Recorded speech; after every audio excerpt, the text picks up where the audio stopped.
today, Bhagavad-Gita. We're on chapter 4 and today we're on text number 29. So it's an interesting one because it has 6 lines to it. So we'll read the first 4 like we do a normal verse, and then we'll just continue to read the second 2 lines. Okay. Apane juhuvati pranam prane panam tatar pare pranapana gatirudva pranayama parayana अपरे नियत हरा है प्राणन प्राणे सुजुहति अपने जुवति प्राणम प्राणम तथा परे प्राणपान गतिरुद्वा प्राणयम परायण अपरनियते हराः प्राणं प्राणे सुजुवति अपने जुवति प्राणं प्राणं तथा परे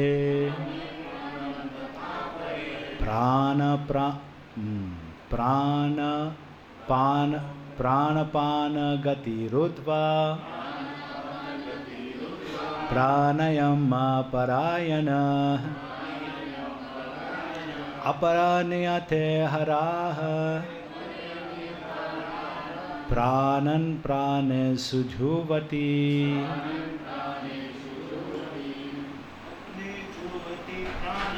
अपने जुवति प्राणम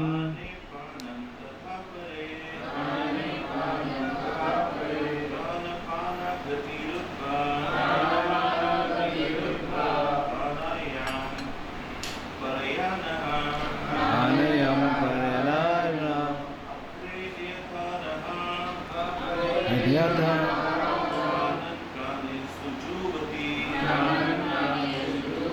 Very good.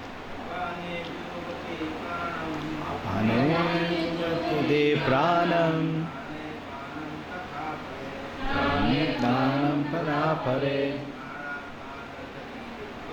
pranayama parayana pranayam parayana apare niyata haraha प्राणन प्राणे सुजुवते अपने जुवते प्राणम प्राणे प्राणं तथा परे प्राणपान गतिरुद्वा प्राणयम परायण अपरे नियता हराः प्राणं प्राणे सुजुवति Mataji's to try अपने जुवति प्राणं प्राणे पानं तथा परे प्राणपानं तथैवा नारायण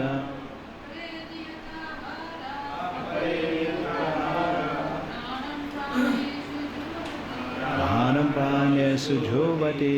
Very good. प्राणे जुवति प्राणं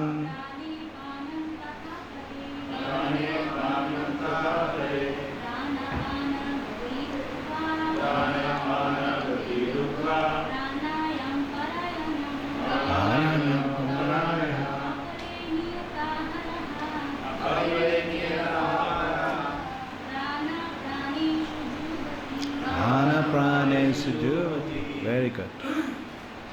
Alright, we'll do the synonyms. Apane, in the air which acts downwards. Juvati, offer. Pranam, the air which acts outwards.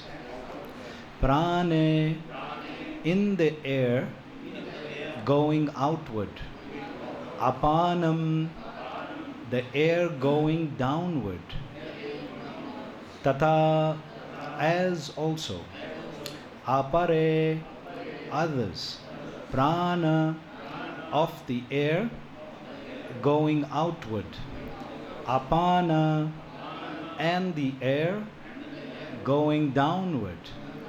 Gati, the movement. Rudva, checking. Prana, pranayama, trance-induced by stopping all breathing. Pranayaha, so inclined. Apare, others. Niyata, having controlled. Araha, eating. Pranam, the outgoing air. Pranesu, in the outgoing air. Juvati, sacrifice. Translation and purport by Srila Prabhupada. Srila Prabhupada ki Jai. Translation. Still others who are inclined to the process of breath restraint to remain in trance practice by offering the movement of the outgoing breath into the incoming and the incoming breath into the outgoing, and thus at last remain in trance, stopping all breathing. Others curtail the eating process, offer the outgoing breath into itself as a sacrifice. So let's try to read this translation together. Still others who are inclined to the process of breath restraint to remain in trance practice by offering the movement of the outgoing breath into the incoming and the incoming breath into the outgoing, and thus at last remain in trance, stopping all breathing. Others, curtailing the eating process, offer the outgoing breath into itself as a sacrifice. Purport by Srila Prabhupada. You all got that, right? You got that ingoing, outgoing thing? Don't worry. I also was so confused about that. Anyway, let's see what Prabhupada says here. This system of yoga for controlling the breathing process is called pranayama, and in the beginning it is practiced in the hatha yoga system through different sitting postures. All of these processes are recommended for controlling the senses and for advancement in spiritual realization.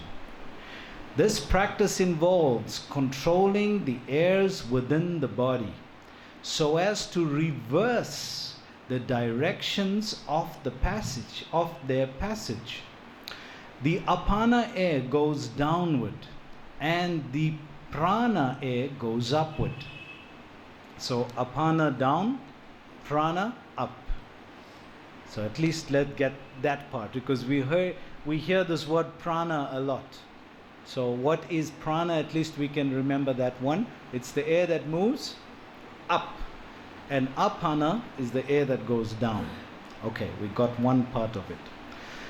The pranayama yogi practices breathing practices breathing the opposite way until the currents are neutralized into puraka, equilibrium.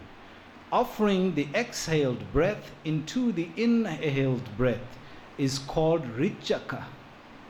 When both air currents are completely stopped, one is said to be in Kumbhaka Yoga. By practice of Kumbhaka Yoga, one can increase the duration of life for perfection in spiritual realization. The intelligent yogi is interested in attaining perfection in one life without waiting for the next. For by practicing Kumbhaka Yoga, the yogi increased the duration of life by many, many years. A Krishna conscious person, however, being always situated in the transcendental loving service of the Lord, automatically becomes the controller of the senses. His senses, being always engaged in the service of Krishna, have no chance of becoming otherwise engaged. So at the end of his life, or at the end of life, he is naturally transferred to the transcendental plane of Lord Krishna. Consequently, he makes no attempt to increase his longevity. He is at once raised to the platform of liberation, as stated in Bhagavad-Gita 14:26. Mamscho vibicharena bhakti-yogena sevate sagunan samatitetan brahma bhuyaya kalpate. One who engages in the unalloyed devotional service to the Lord transcends the modes of material nature and is immediately elevated to the spiritual platform. A Krishna conscious person begins from the transcendental stage, and he is constantly in that consciousness. Therefore, there is no falling down, and ultimately he enters into the abode of the Lord without delay. The practice of reduced eating is automatically done when one eats only Krishna prasadam, or food which is offered first to the Lord. Reducing the eating process is very helpful in the matter of sense control. And without the sense control, there is no possibility of getting out of the material entanglement. Om Jnana Timirandasya Jnananjana Shalakaya Chakshurun Militam Yena Tasmai Sri Guruve Namaha Shri Chaitanya Manovistam Stapitam Yena Bhutale Swayam Rupa Kadamayam Dadati Swabadantikam Vandeham Sri Guru Sri Utataka Padakamalam Sri Gurum Vaishnavanam Muscha Shri Rupam Sagrajatam Sahagana Raghunatam Tam Tam Sajivam Sadvaitam Sarvadutam Parijana Sahitam Krishna Chaitanya Devam Sri Radha Krishna Padam Sahagana Lalita Sri Vishakhanamscha Nama Om Vishnu Padaya Krishna Prestaya Bhutale Srimate Bhakti Vedanta Swami Iti Namine Namaste Saraswati Deve Gauravani Pracharine Nirvishesha Shunyavadi Pastyachade Satarine Vancha Kalpa Tarubhyascha Kripa Sindhu Bhyevacha Patitanam Pavanebhyo Vaishnavebhyo Namo Namaha Sri Krishna Chaitanya Prabhu Nityananda Sri Advaita Gadadhar Srivasadi Gaura Bhakta Vrinda Hare Krishna Krishna Krishna Hare Hare Hare Rama Rama Rama Hare. So we welcome everybody to today's class, and it's a very interesting one today because we're going to be breathing in reverse, and we're going to be moving the air upward and downward and everything. So, and we want to understand, of course, what is yajna. So before we get there, just a quick overview of where we are here and what we are doing in this chapter. So we've discovered this fourth chapter, Transcendental Knowledge. We've done many sections. And we're in the section now called Achieving Jnana Yoga for the Perfection of Sacrifice. So the goal of it is to understand what is sacrifice. So the word in Sanskrit is yagya. And Krishna in this chapter is very interestingly describing some very unique forms of yagya to Arjuna. And some of them we've already done. Anybody remember some of the other yagya processes that we've just done recently? Past 2 verses, 3 verses. Yesterday's verse, yes? Yes, Dravya Yagya. Some more? Huh? Sankirtan Yagya didn't come yet. Yeah, it's coming. But it's not in what Arjuna has described, Krishna as Arjuna yet. Yes, Swadhyaya. Yes, study of Shastra. Correct. So we'll go over. So Krishna is showing there's a particular principle in Vedic culture that is called yagya or sacrifice. What is that principle? That principle allows one to enjoy somebody else's property in basic language. Whose property is it? Krishna. Krishna is the supreme proprietor. So if Krishna is the supreme proprietor, in order to enjoy his property, we offer it to him first. Acknowledgement. We acknowledge that this is his, and more than that, we know that he's pavitram, the supreme pure. So he will purify it. Why does he need to purify it? Because everything has a reaction in it. Everything comes with karma, some form of karmic reaction within it. Therefore, if it touches Krishna, the supreme pure, no reaction comes. So the principle is to offer whatever we want to enjoy. Whatever gives us enjoyment, we want to first offer it to be purified. Because although we may seem to enjoy it immediately, it has its subtle karmic effect, which we are not seeing. And if you don't know this principle, then if somebody who's a vegetarian may say, well, I'm also eating vegetarian food, and you also eating vegetarian food. What is the difference? The difference is the subtle level, that one has been offered for purification. Yagya shista sina santo muchayanti sarvakil vishai.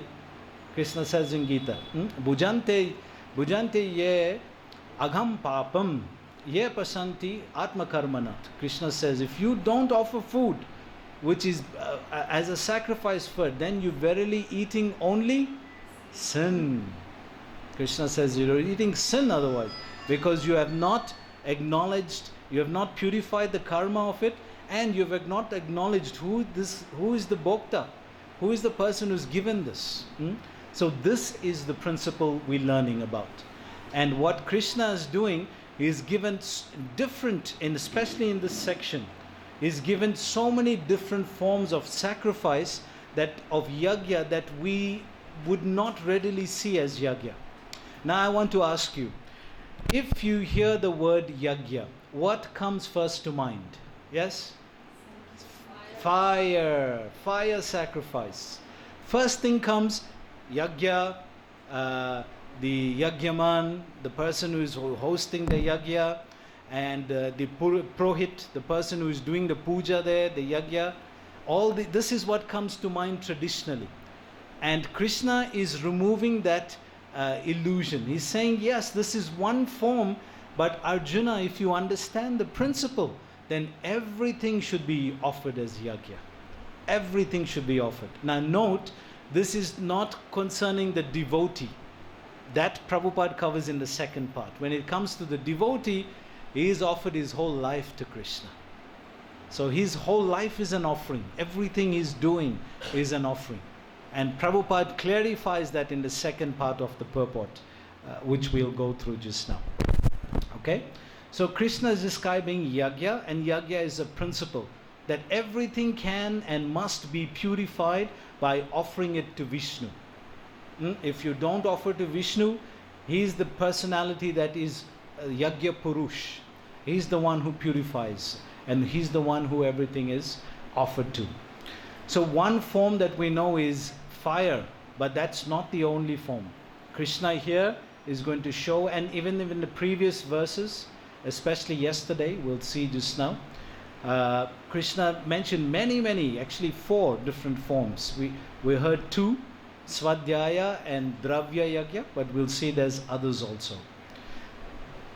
Yeah, so sacrifice is to, when we hear the word sacrifice, we understand that it comes from the word sacrilege, to make something sacred, to make something pure, to make it in connection with God, sacred.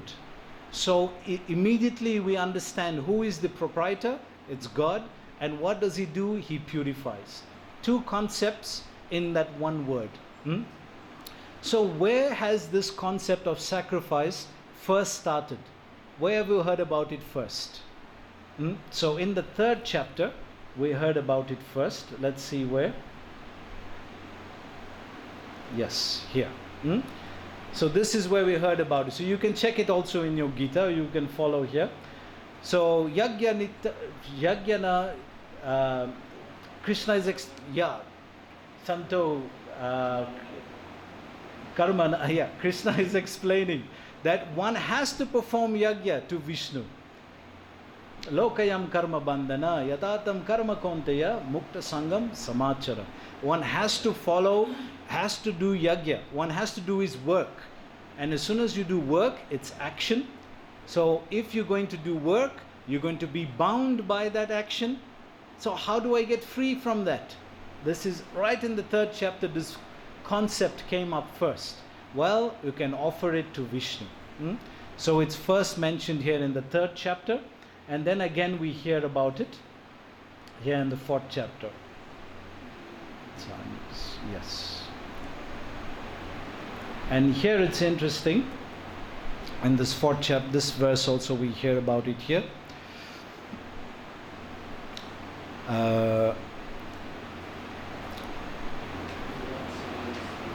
Yes, 4:23. So the translation, the work of a man who is unattached to the modes of material nature and who is fully situated in transcendental knowledge merges entirely into transcendence.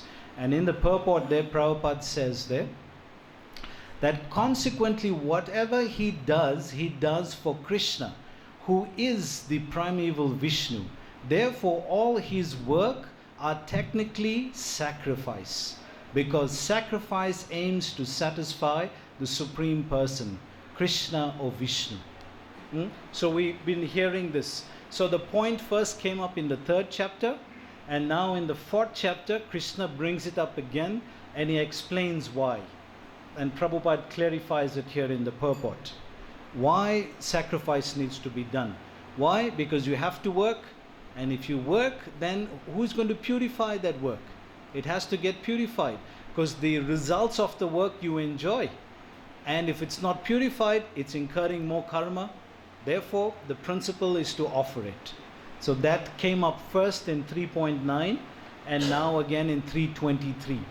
Then as a system of explaining, Krishna then follows to explain Arjuna. There are many different types of karma, of yagya. And he explains different kinds of yagya. First, he explained the Nishkam Karma Yoga. That this which is being offered as a yagya. Secondly, he explained Sakam Karma Yoga. That which is connected to the demigods. So, this is the second level that Sakam means with desire. So you are offering this, but with desire to get your results. Which is okay, it's a bona fide process. But it's not the ultimate result. But it is a system of yagya, of purification. Then he explains brahmacharya in the verses that follow there. Brahmacharya, first one, a Naistic brahmachari, and second one, the brahmachari who's a grihasta.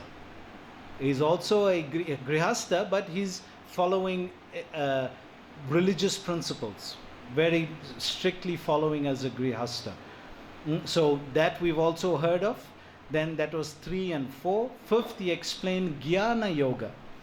So the karma of all these senses are being offered. In Jnana Yoga, one is cutting out the external world and focusing now inward. So where is this going to? Because by the process of Jnana, one is so slowly going inward. That's why by going inward, we're coming to today's verse of pranayam. It's the practice of how now from the outside yajnas, we're now going into the inward yajnas. And therefore pranayam is also an offering. And we're going to see how. So it's jnana. And then in 27, he says there, and also prana. Because one of the processes of Jnana Yoga is the Astanga part. Yoga. Astanga Yoga. When we're hearing and reading yoga here in this 4th chapter, it's in this section it's referring to the Astanga Yoga process. And pranayam comes in one of those. I think it's the 3rd or 4th level. Yam, niyam, asana, pranayam. I think it goes in that order. So therefore we're connecting, and Krishna is explaining yajna as pranayam, as an offering. Because now we're turning the breathing inward. Why? Because we want to turn our consciousness inward. The other yajnas that we've heard about, like yesterday, Dravya Yajna, and all these different yajnas that we've been studying, they all focus mainly outward. But now the yoga, the Jnana Yoga part is taken one inward. So if one is going inward, how does he offer yajna then? Then he can offer his breath, pranayam. That can be offered as yajna. That's how Krishna is sequentially building up and giving it some system of what he's trying to explain. So we cut off all the senses from the outside. And then yesterday, like we heard, Dravya Yoga, where we offer sacrifice of wealth. Then yesterday we also heard of Tapo Yajna, where you do austerity as a yajna. And then we heard of the 3rd system, Yoga Yajna, that is Astanga Yoga. And from that today's verse comes. So you seeing the connection? That's how we get today. So first one Dravya Yoga, second one Tapo Yajna, third one Yoga Yajna, and the 4th one Svadhyaya, Mataji mentioned, study of scripture. Or we offer respect and appreciate those who have, the rishis who have written all this shastra. So those 4 were discussed yesterday. From the 3rd one, Yajna, Yoga Yajna, Astanga Yoga, we're getting today's verse, 29. So it's explaining, so what are they sacrificing actually? So they are sacrificing what is available to them. When you're going outward, you have a lot of things available. You have facility, you have different things that you can use as offerings. But when you're doing the process inward, what do you have that is available to you? You're not using things and objects anymore. What are you using? You're using what you have, which is, one of the things is your breath. The other thing is your mind, your intelligence, your consciousness. So you start to offer these things. Remember, it's the Jnana Yogi now who's going inward. And in today's verse then, we're learning the control of the breath and offering it. How one, because this is what is available to him, this is what he is offering. So it's connected to this yoga process. It's interesting also, this verse has 6 lines to it. And the next verse has 2 lines. This is one of the few verses. There are other verses like this which are grouped together. But if you see the systematic of it, the 2 lines from the next verse actually fit into today's verse. Therefore the acharyas have grouped it like that. 6 lines in today's verse, and the other 2 come in 31. So I think verse 31 just has two lines to it.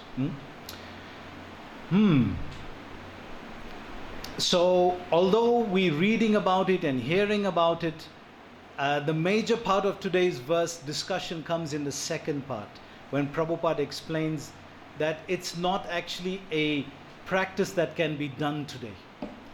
Firstly, you need to be following very strict diet, you need to be celibate. We're here in the 6th chapter where celibacy is required. This is only one part of the Ashtanga Yoga process, the breathing. By the time one reaches higher, dharana and dhyanam, meditation, and then higher samadhi, then where is the environment for it that creates that conducive opportunity? It's not appropriate in this age. Therefore, the yagya for this age is Sankirtan Yagya. This Sankirtan Yagya. So, Chaitanya Mahaprabhu's Sankirtan Yagya. Yes. So, Prabhupada explains here in the purport. Before we go there, let's just see something that we're familiar with as Yagya. So, we've discussed these different concepts of Yagya. Let's just see it visually what we've discussed.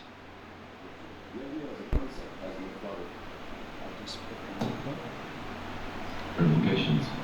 According to the Vedas, think of yajna as fire sacrifice or some.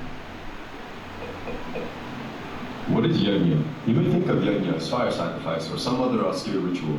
However, while ritual does constitute one part of yajna, yajna as a concept has much broader implications. So yajna is broader. It's not just a concept, it has deeper implications. It's a principle. And that is what Krishna is explaining here. According to the Vedas, every action has a reason and a resulting effect, the latter being both on the physical body and on the mind. So if you do some action, you're going to get a reaction. Whatever you do, so how do you purify that reaction? Because if it's a bad reaction, you have to incur pap. And if it's a good reaction, you have to incur punya. So it's going to keep you in the cycle of samsara. You see that? But if you offer it to Vishnu, you break the cycle. No more. That's why the concept of yagya is so important, that anything can be offered to the Lord. Everything should be offered to the Lord as yagya. How does yajna tie in? It is one of the methods by which vasanas are overcome. So the impurities, it's one of the ways to purify oneself. Yajna comes from the Sanskrit verbal root yaj, meaning benevolent sacrifice, and is action to be done with a spirit of self-sacrifice, not motivated by attachment to the results. So attachment to the results is what? Which yagya we heard of? The one offering to the demigods. Sakam, yes. Sakam, yeah. That one you'll but he's purifying it. In the 3rd chapter we're hearing of how to purify. Here we're seeing it's connected to Vishnu. But he's taking a process of purification. That's the main thing. He knows, I don't want to incur punya because I'll be bound by that, swarga. I don't want to incur pap. I'll be bound by that sin. So how do I break that and still enjoy? That's offering to Vishnu. Chapter 3 of the Bhagavad-Gita states that action done with the spirit of sacrifice does not bind one to the material world as selfish actions do. So that's the verse we read just now. Yagyanat karmano netra lokayam karma bandhana yatatam karma konteya mukta sangam samachara. That is the root verse that describes karma or yagya. That one has to work. So how to purify? Offer to Vishnu. Rather, it frees one from attachment, thus making the mind less biased and more open to the truth. Chapter 2, verse 10 of the Taittiriya Aranyaka from the Yajurveda speaks of the Panchmahayagnas. So there are many yagyas. We've discussed some. Prabhupada has mentioned 4 in yesterday's class. But there are many different other forms of yagya. And once you understand the principle, then everything can be yagya. You can offer anything. Anything you have, anything your home, offer it to Krishna. Your whatever you have, your job, your duty, offer it. Tasmat sarvasukalesu ma manusmara yudhyacha. Do your duty, but think of me and fight. Everything can be offered to Krishna in that way then. So there are many types. Here he's quoting the 5 main forms of yagya from... Meaning the 5 great yajnas that should be performed regularly. The first is Brahma Yajna, involving meditation, spiritual study, and appreciation of the sages that have conveyed the spiritual knowledge, Shruti and Smriti, to us. So Prabhupada has mentioned this in yesterday's verse as, which one? Svadhyaya, correct. Studying the scripture and appreciating the sages who have written it. Such study not only acts to preserve spiritual texts such as the Vedas, but also fosters personal spiritual growth. By reading a shloka from the Gita every morning, Krish is practicing Brahma Yajna. Priya, on the other hand, prefers to recite the Gayatri mantra before beginning the day. This too is a form of Brahma Yajna. The second form of Yajna is Dev Yajna, also called Agnihotra. So we heard that Prabhupada mentioned that also, the offering to the demigods, Sakam Yajna. Which the spirit of self-sacrifice and benevolence is embodied in a ritual called Havan.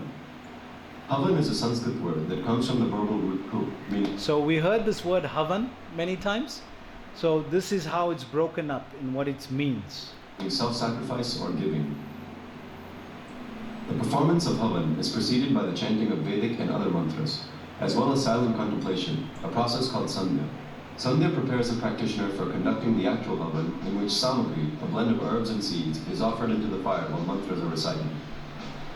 At the end of each mantra, the word Swaha is commonly chanted, which is a request for the divine to accept the offering being made into the sacrificial fire.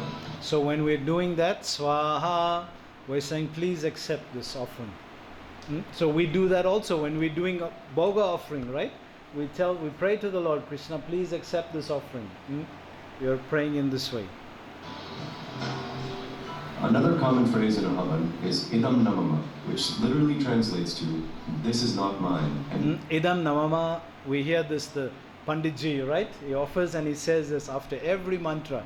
And it means, this is not mine. Ooh, do we realize it when we're doing an offering like that? Whatever we're offering, this is not mine, this is not mine, this is not mine. Wow, at the end of the day, you'll realize, wow, is it really not mine, or was I just saying?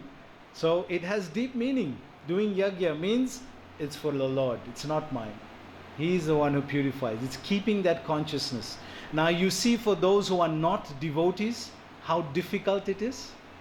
It's an active meditation that you have to do these things. But for a devotee, he's constantly engaged in Krishna's service. So which is easier? The devotee's lifestyle. Devotee's lifestyle. That Prabhupada covers in the second part. Reinforces the spirit of detachment and self-sacrifice in which the Havan is conducted. The Havan serves not only to purify the mind, but also to purify the environment in which the Havan is being conducted. See, like this is a very nice thing to do. But is it practical to do every time, every day as a yajna? You're going to need money to do all this all the time. Whereas Sankirtan, yajna Sankirtana prayir. Yajantihi sumedasaha. The intelligent people will do the yajna of Sankirtan. So we are doing yajna. Our lives are yajna. And the process we are adopting is the Sankirtan yajna. For one who is not a devotee, then this is a different forms of yajnas that he has to do. So when you weigh the both, you'll say, oh, it's better to be a devotee. Because this is really difficult to get into all these things. And if you see the lifestyle of a devotee, it actually, because he lives his life in a devotional way, all these things are part of it. Swadhyaya, we're doing Swadhyaya right now. We're reading and discussing Bhagavad-Gita. But for a person who is not a devotee, he has to make formal time to do it. It's not part of his lifestyle unless he does that. And as the more he does these things, the more he'll realize, wow, I should just become a devotee then. Instead of just purifying everything, just purify my whole life, The fire vaporizes the herbal oblations offered into the oven and releases smoke-containing substances, thought to improve air quality. Thus the Agnihotra provides a way to overcome the physical and mental pollution created by one's day-to-day activities.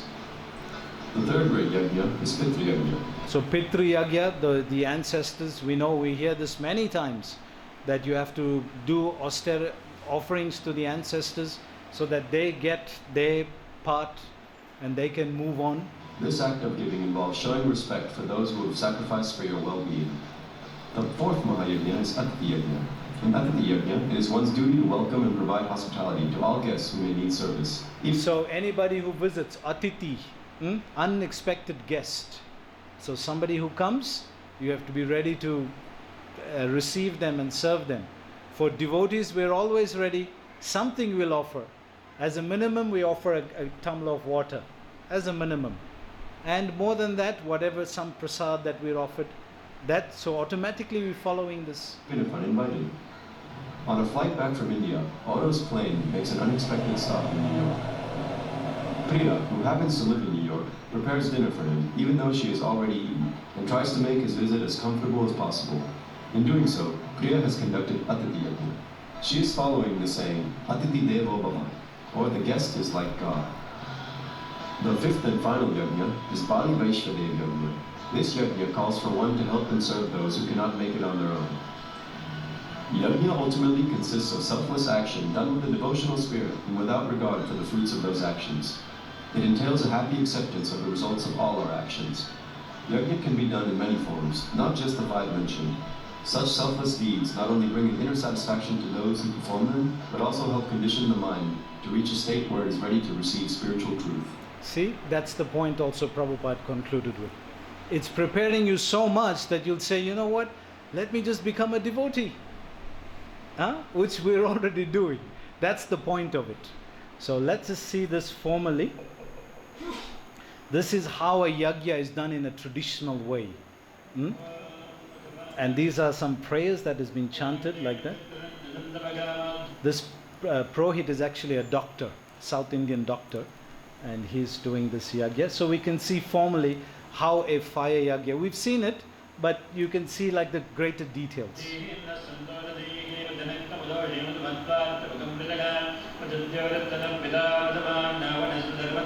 It's doing all the purificatory mudras.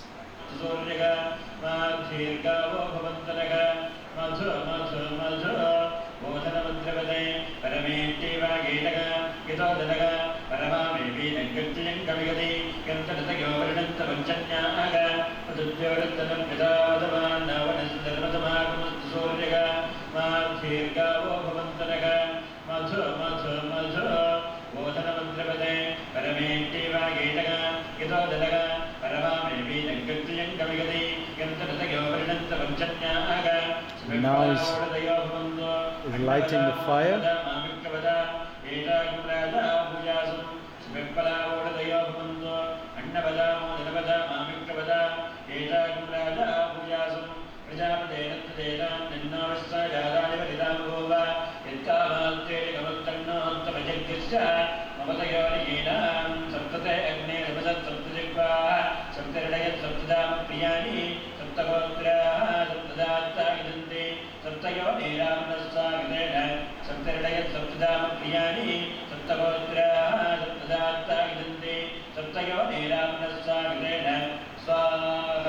Kali Yuga, the fire goes very quick.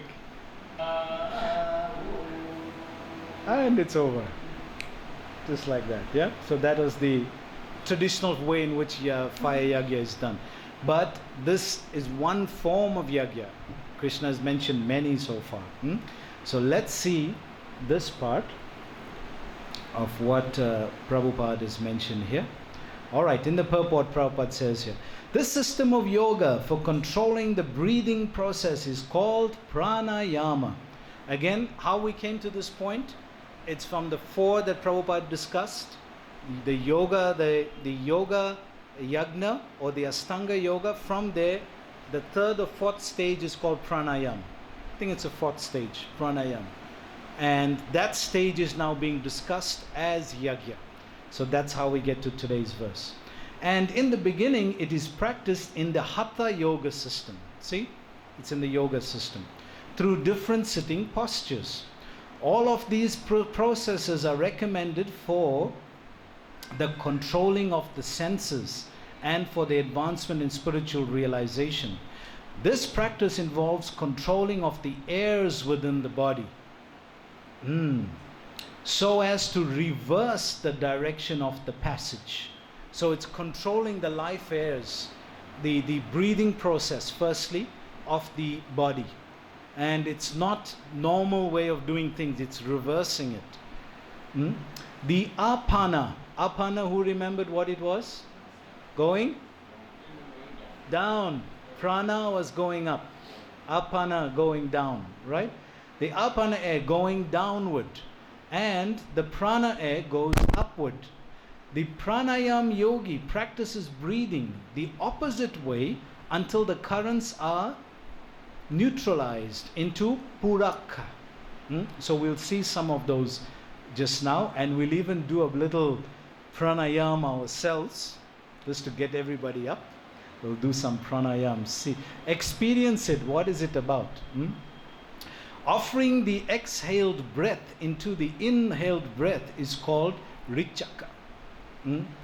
When both air currents, the in and the out, completely stopped, one is said to be in kumbhaka yoga. By practicing of kumbhaka yoga, one can increase the duration of life. Why does he want to increase the duration of life? Why does he want to live long? Yes. In one lifetime, you got it. Prabhupada says that there. Because he wants to achieve the perfection in one lifetime. And for us as devotees, what does Prabhupada mention to us?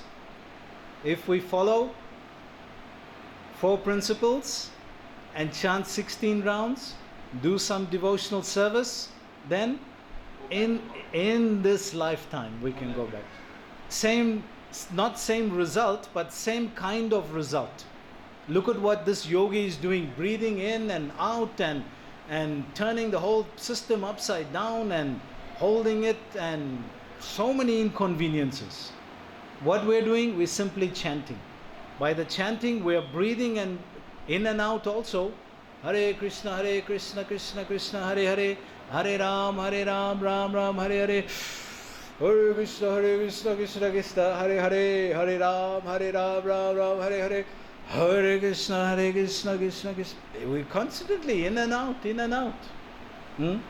But we're reaching a transcendental result.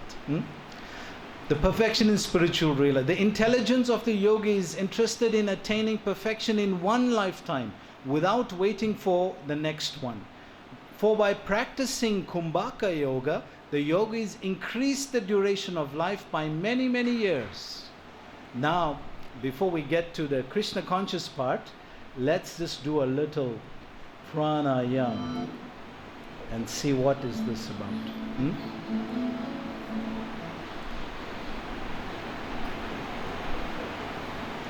So some of these were in Hindi, so you'll understand. Yeah, it's not this one, it's the next one I wanted to show you.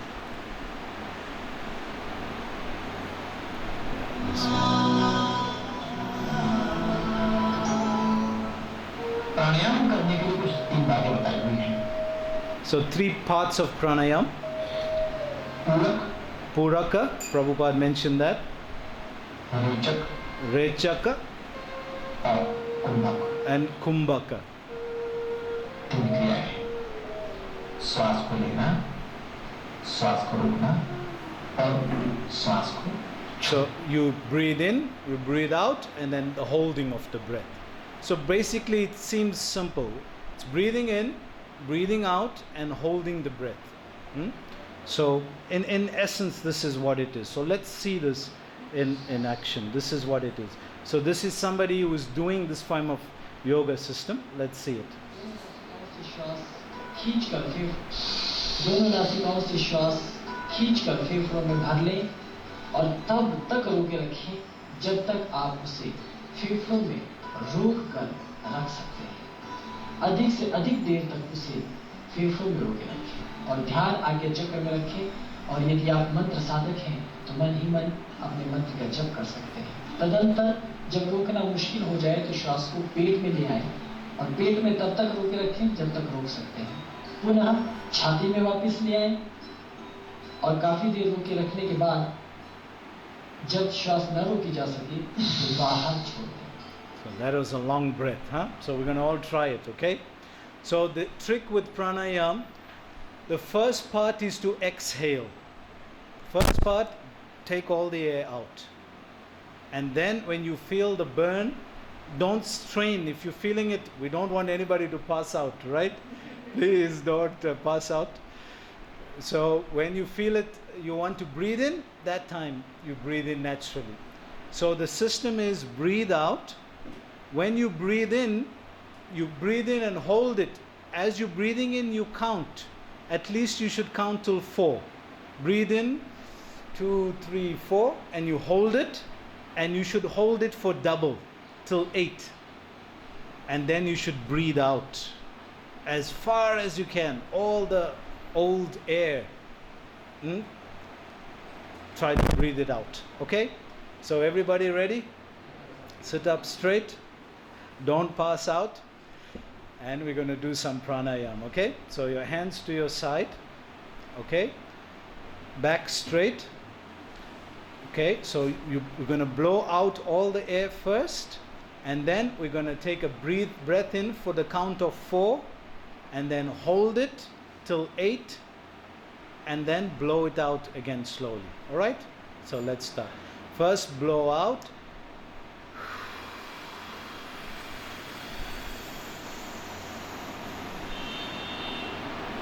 Now breathe in till 4. 2, 3, 4. And hold it. 4, 5, 6, 7, 8, and then breathe out slowly.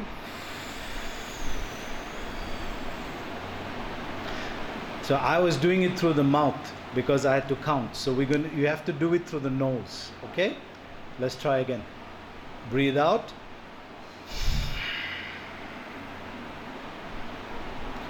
Breathe in to 4. 4. Hold.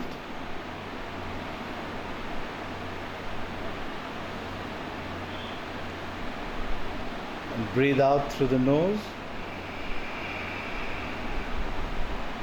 One more time. All out.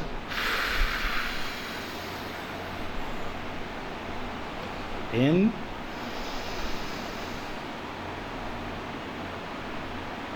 Hold.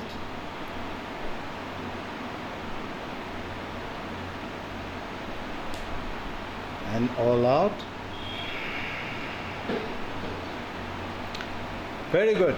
Everybody, round of applause. So you notice one thing. Did your mind go anywhere? You see? This is the point of it. By the system of watching the breath, you have something to focus on. The mind doesn't go anywhere when you're doing that constantly, because it has something to do for now. It's watching, it's counting, it's holding. So you see how the yogi is keeping attention. He's keeping his mind there because he's watching his breath. So, and this is the initial stage. I have one here. This yogi is doing it for 3 hours a day. Let's hear him a little bit. Yes. 3 hours pranayama. Let's see what are the effects of that. It's from the Himalayas. One round, one pranayama. That pranayama, how much you practice, inner cleaning. Purification, cleansing. Cleaning. Your mind open, your heart open, everything open. Inner, nervous inner, before so many birth life planning here. That clean. Why? Nervous cleaning, not any healing. That pranayama,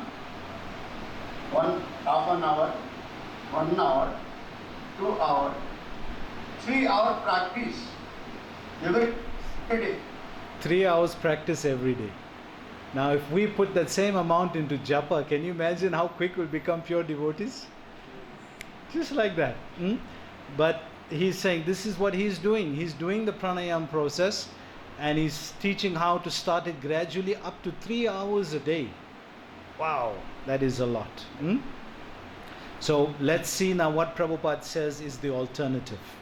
Prabhupada says here, a Krishna conscious person, however, being always situated in transcendental loving service to the Lord, automatically becomes the controller of the senses. Remember, the purpose of this is to control the senses. to control the mind, control the senses. So when he is absorbed in Krishna, already manmana bhavamad bhakto mahesh shakta manapartha yogam yunjan matashraya. Use your mind to think of me. Tasmat sarvasyu kaleshu mam anusmara yudhyacha. Think of me and fight. So many ways like this. By the practice of devotional service, one's senses becomes controlled. Rishikesha rishikena sevanam bhakti uchate. Engaging the senses in the service of the Supreme Lord. His senses being always engaged in the service of Krishna have no chance of becoming otherwise engaged. Remember, here he's not actually engaging the senses. He's just watching his breath. So after a while, if there's some sound, like happened to which yogi? Yes, Vishwamitra. Heard some sound, problem. You see, because this ears is not engaged.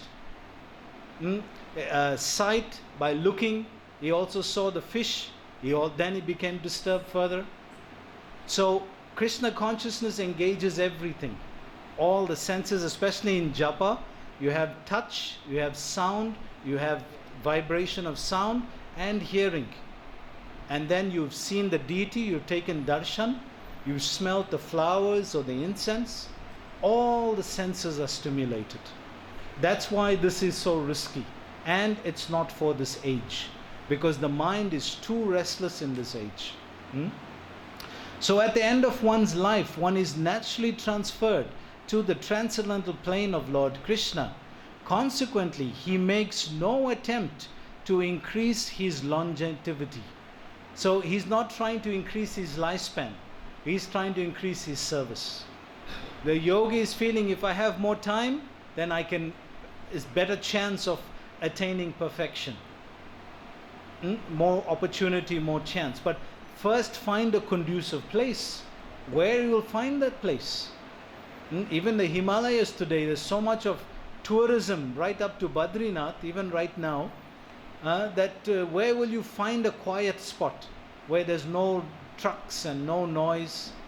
And then where would you find a place where you can actually meditate like this?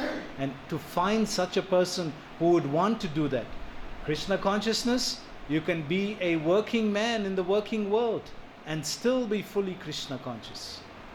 For this kind of person, it's not practical to do work or do anything else. He's completely cut off from society. So the advantages are tremendous as a devotee. He is at once raised to the platform of liberation as stated in the Bhagavad-Gita. Mamscho vivicharena bhakti-yogena sevate sagunan samatitaitan brahmabhuyaya kalpate. He's transcended the modes. The pranayama yogi is trying to control or adjust himself to the modes. The devotee is saying, yukta vairagya, use everything in service of Krishna. Whatever mode comes up, whatever mode of nature you have, use that in Krishna's service. Arjuna is a warrior, fight for Krishna. Uddhava is a philosopher, then he's a jnani. So for that person it's renunciation. For Arjuna it's karma yoga. Two different modes, but both each equally understand and practice bhakti. For a pranayama yogi it's not possible. He has to be secluded, in a secluded place. One who engages in unalloyed devotional service to the Lord transcends the modes of material nature and is immediately elevated to the spiritual platform. Prabhupada says, a Krishna conscious person begins from the transcendental stage. He is not beginning from a transcendental stage. He's starting with basics, how to control breath, and he's done a lot to give up the world. But he's not able to engage all his senses, which will give him trouble later, like we said, Vishwamitra. Constantly in conscious of it. Therefore, there is no falling down. For a yogi like this, is high possibility of falling down. He may be very sincere, but the practice is not for this age. Krishna is just mentioning it as another yoga system. another system of yagya. Another system of yagya. And ultimately he enters into the abode of the Lord without delay. Again, that long duration of life, no need. If you can have one moment of full consciousness in serving Krishna, that's enough. Who is that person who achieved it in one moment? Katvanga Maharaj. One moment. Maharaj ji, you have only one moment. One moment. And he just left everything. Govindamadi Purusham.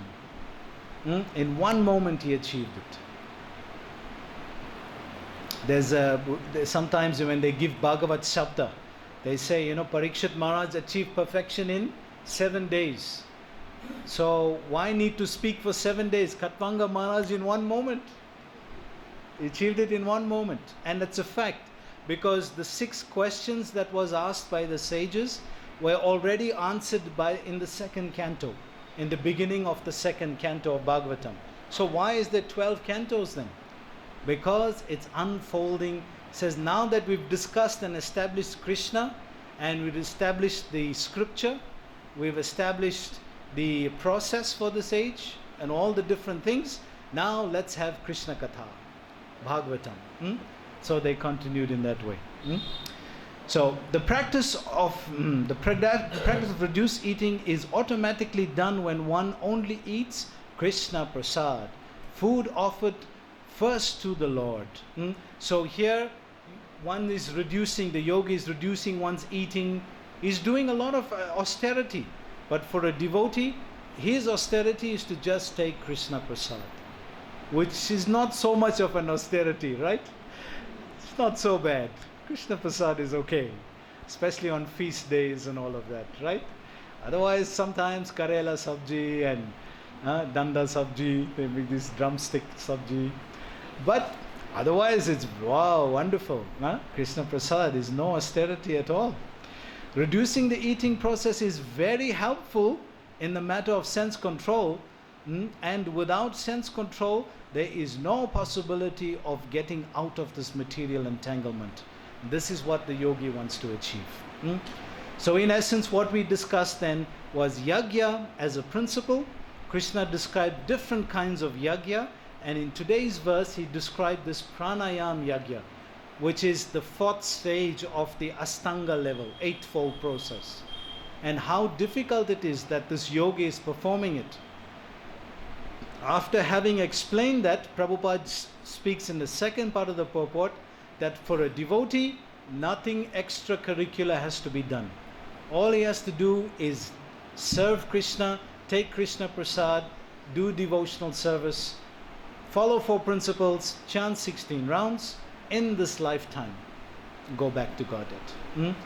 So compare that to what we've seen as this yogi. 3 hours a day just sitting and watching the breath.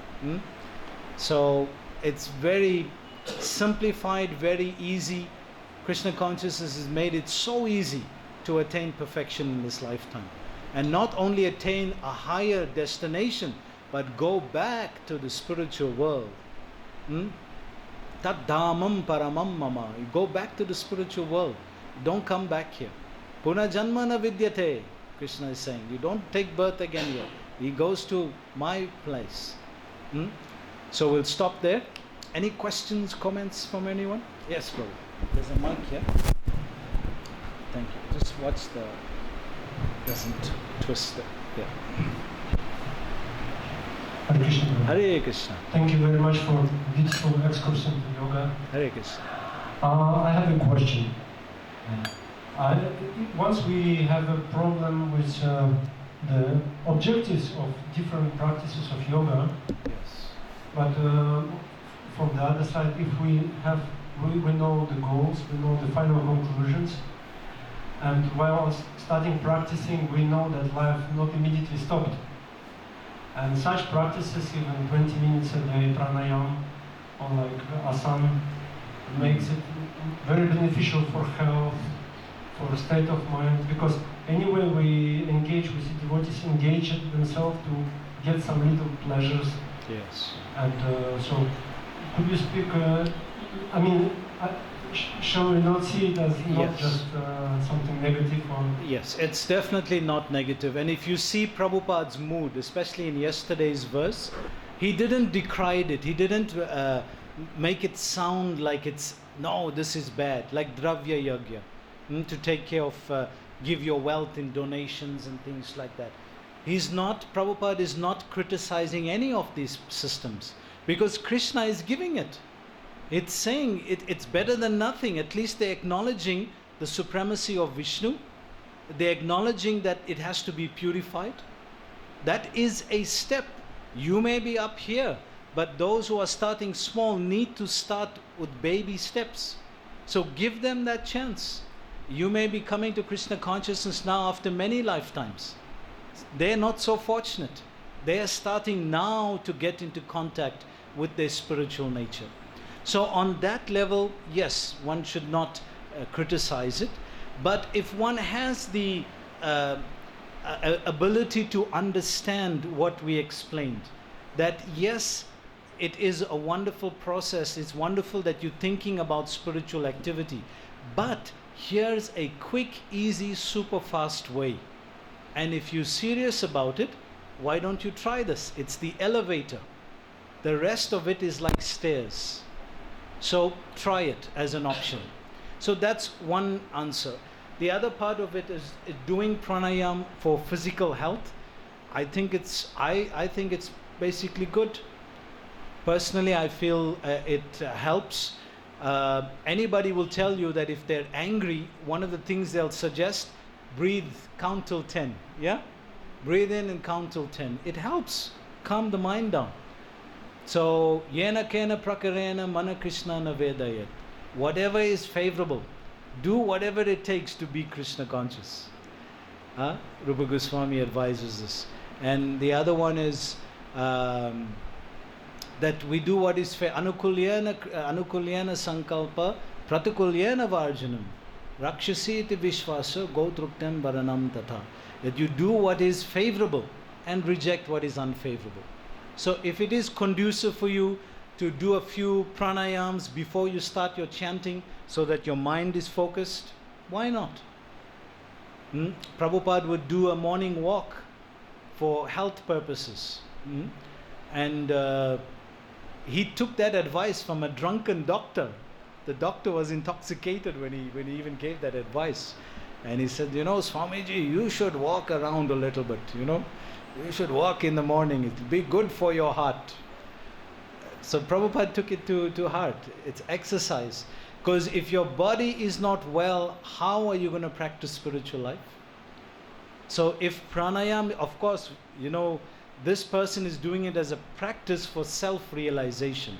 What you're suggesting it is for basic health, which is acceptable.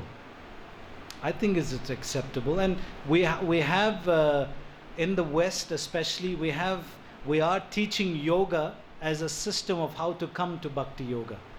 There are programs like this, yoga classes. Eventually, we check who is serious about yoga, and then we suggest, you look so serious about yoga. Do you know there's higher levels in this? And we can show them to you. We can suggest them to you. And then slowly you bring them up to Krishna consciousness. So yes, it's a very valid comment you made. Thank you for that. Anybody else?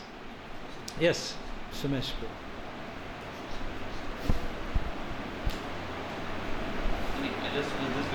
Okay, somebody, Rasa Sindhu, you had a question? No.